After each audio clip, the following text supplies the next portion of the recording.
Hi viewers, welcome to our channel. Present మనతో పాటు దాము బాలాజీ గారు సీనియర్ జర్నలిస్ట్ ఉన్నారు. వారితో ఒకసారి మాట్లాడదాం. సార్ నమస్కారం.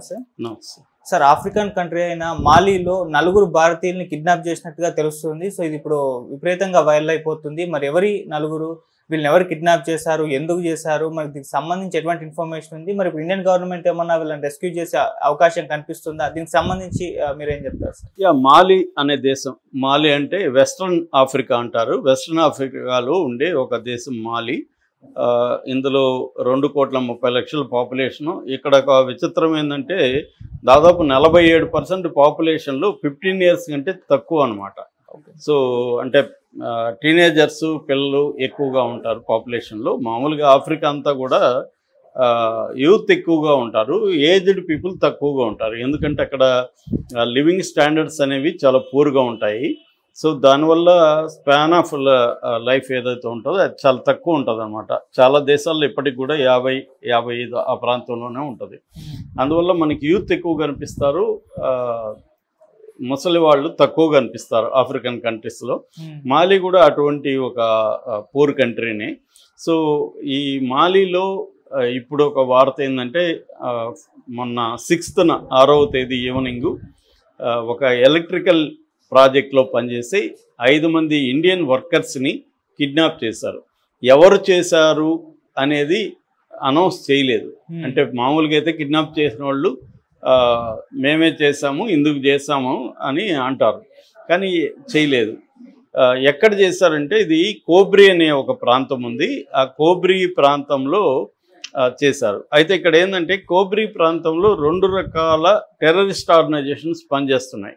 ఒకరేమో అల్ఖైదాకు సంబంధించిన జెనిమ్ అంటారు, JNIM అనే ఒక సంస్థ అక్కడ పనిచేస్తుంది.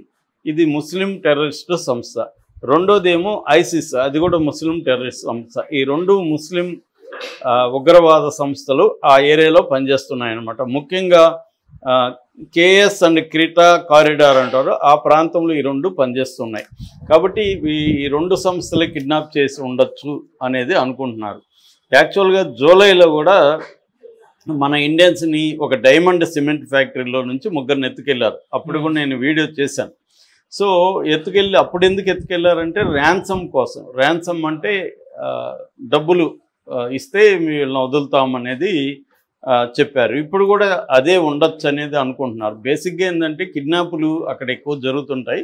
సెప్టెంబర్లో కూడా ఒక మొరాకోకు సంబంధించిన వర్కర్స్ని కిడ్నాప్ చేశారు. అంటే ఫారిన్ నేషనల్స్ని కిడ్నాప్ చేయడం అనేది అక్కడ ఈ టెర్రరిస్టులు చేస్తూ ఉంటారు. దీనికి ప్రధాన కారణాలు ఏంటంటే, ఒకటి ర్యాన్సమ్, డబ్బుల కోసం. వాళ్ళ ఆర్గనైజేషన్ డబ్బులు కావాలి కాబట్టి, ఫండ్ కావాలి కాబట్టి ఇలాగ కిడ్నాపులు చేసి ఆ డబ్బులు చేస్తాం. మనకి వీరప్పన్ కూడా అదే చేసేవాడు. వీరప్పన్ కిడ్నాపులు చేసి డబ్బులు తీసుకొని తన ఆర్గనైజేషన్ నడపడానికి. ఎందుకంటే ఒకప్పుడు వీరప్పనికి 200 మంది కూడా చుట్టూ ఒక సైన్యంలాగా ఉండేవాళ్ళు. అలాగే వీళ్ళకి కూడా వీళ్ళది ఒక ప్రైవేట్ ఆర్మీస్ ఉంటాయన్నమాట. ఆడేంటంటే 2012లో ఆ దేశంలో సైనిక తిరుగుబాటు వచ్చింది. అప్పటి నుంచి ప్రెసిడెన్షియల్ పాలన ఉంది. సో దీన్ని కూలగొట్టడానికి, ఈ ప్రభుత్వాన్ని దించేయడానికి ఈ 2 రకాల సంస్థలు, ముఖ్యంగా జెనిమ్ అనే సంస్థ బలంగా పనిచేస్తుంది. మొన్ననే అక్కడ బమాకో అంటారు రాజధాని, బమాకోకి వెళ్తున్న ఆయిల్స్ని మొత్తం కూడా వీళ్ళు ఆపేశారు. అంటే బమాకోని ఒక అష్టదిగ్బంధనం చేసేసారు. బమాకోలో విజువల్స్ వచ్చాయి. కార్ల దగ్గర నుంచి, బైకుల దగ్గర నుంచి ఎవరికి పెట్రోల్ అందుబాటులో లేదు. కిలోమీటర్ల పొడవున క్యూలు ఉన్నారు. ఎందుకంటే ఆయిల్ అంతా కూడా పెద్ద పెద్ద ట్యాంకర్స్ని వీళ్ళు ఆపేశారు, సిటీలోకి పోకుండా. ఒక రకంగా సిటీని వీళ్ళ కంట్రోల్లోకి తీసుకోవడానికి వాళ్ళు ట్రై చేస్తున్నారు. మొన్ననే లాస్ట్ వీక్ ఇది జరిగింది. అమెరికా, UK, మిగతా దేశాలు కూడా ఈ బమాకాలో ఉండే వాళ్ళ దేశస్తుల్ని వచ్చేయమని కూడా చెప్పారనమాట.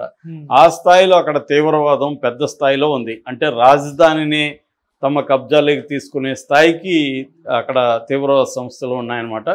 వీళ్ళ ప్రధాన ఉద్దేశం ఏంటంటే ప్రజల్లో ఈ ప్రభుత్వం మీద వ్యతిరేకత క్రియేట్ చేయాలి. ఎందుకంటే వాళ్ళకి నిత్యావసర వస్తువులు, పెట్రోల్ ఇవి దొరకపోతే వాళ్ళు జీవితం అస్తవ్యస్తమైపోతుంది, స్తంభించిపోతుంది. కాబట్టి ప్రభుత్వం మీద వ్యతిరేకత క్రియేట్ చేసి అప్పుడు ప్రజల్లో మద్దతు వచ్చినప్పుడు వీళ్ళు వెళ్ళి ఆ ప్రభుత్వాన్ని, ఆ సైన్యాన్ని కూలగొట్టి, ఆ సైన్యాన్ని చంపి ప్రభుత్వాన్ని తమ హస్తగతం చేసుకోవాలనేది ప్రధానంగా ఈ జేనిమ్ సంస్థ యొక్క లక్ష్యం. వీళ్ళకి ఐసిస్ కూడా హెల్ప్ చేస్తుంది. సో ఈ నేపథ్యంలో కిడ్నాపులు చేయడం, తర్వాత అటాక్స్ చేయడం, చంపడం అనేది పెద్ద ఎత్తున జరుగుతుంది. జెనిమ్ సంస్థ 2017 ఏర్పడింది. అప్పటి నుంచి ఇప్పటి వరకు ఈ 8 ఏళ్లలో దాదాపు కొన్ని కరెక్ట్గా సంఖ్య ఎవరు చెప్పలేకపోతున్నారు, కానీ కొన్ని వేల మందిని అయితే చంపారు. మామూలుగా వాళ్ళ పద్ధతులు ఎలా ఉంటాయంటే సడన్గా ఒక విలేజ్ మీదకి వాళ్ళు వెహికల్స్లో వచ్చేసి గన్స్తో కనబడిన వాళ్ళందరూ కాల్చుకుంటూ వెళ్తారనమాట. వాళ్ళు పెద్దోళ్ళ చిన్నోళ్ళ పిల్లల ఏం చూడరు, మనిషి కదలెక్క కనబడితే కాల్చేయడం. అలాగా కాల్చుకుంటా ఒక్కొక్కసారి 1000 మందిని 2000 మందిని కూడా ఊరిని మొత్తం చంపేసే పరిస్థితులు ఉంటాయి. రెండోది, ఆఫ్రికాలో చాలా దేశాల్లో కూడా ఈ కిడ్నాప్ అంటారు. కిడ్నాప్ అంటే సడన్గా ఒకరిని పట్టుకోవడం, తీసుకెళ్ళడం, వాళ్ళ దగ్గర ఏమన్నా డబ్బులు గోల్డ్ ఏమన్నా ఉంటే లాక్కోవడం, వాళ్ళని అక్కడ వదిలేసి వెళ్ళిపోవడం. నేను కిన్షాసాలో ఒక 2010 ఆ ప్రాంతంలో కొన్ని నెలలు ఉన్నాను. మా ఫ్రెండ్ వాళ్ళ కంపెనీ వెళ్ళినప్పుడు నేను చూసింది ఏంటంటే అక్కడ మా కంపెనీలో మేనేజర్ని వీళ్ళందరినీ కూడా పోలీసులు కిడ్నాప్ చేస్తారు. వచ్చి పోలీసులు ఎందుకు చేస్తారంటే పోలీసులకి అప్పట్లో నెలకి $30 శాలరీ ఉండేది.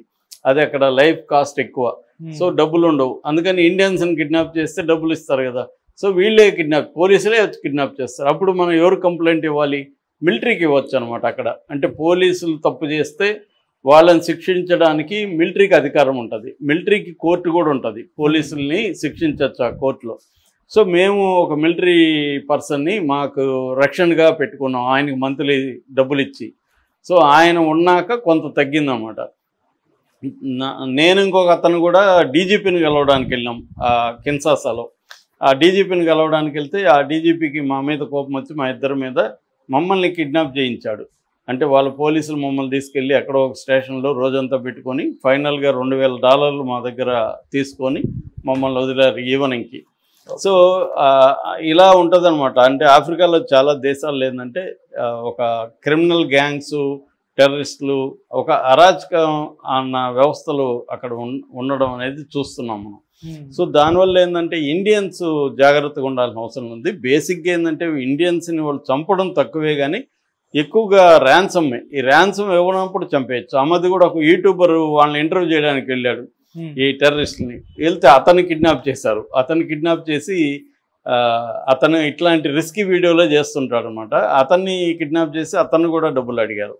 సో ఇలాగా మన ఇండియన్స్ ఈ దేశాల్లోకి వెళ్ళినప్పుడు జాగ్రత్తగా ఉండాలి. బట్ మన మినిస్ట్రీ ఆఫ్ ఎక్స్టర్నల్ అఫైర్స్ అయితే రంగంలో దిగింది 5 మందిని విడిపించడానికి. ఎందుకంటే ఈ బొమాకోలో మనకి ఆల్రెడీ ఎంబసీ ఉంది కాబట్టి అక్కడ ఎంబసీతో మన వాళ్ళు ఇక్కడ మాట్లాడుతున్నారు, ఇక్కడ నుంచి ఇండియా నుంచి.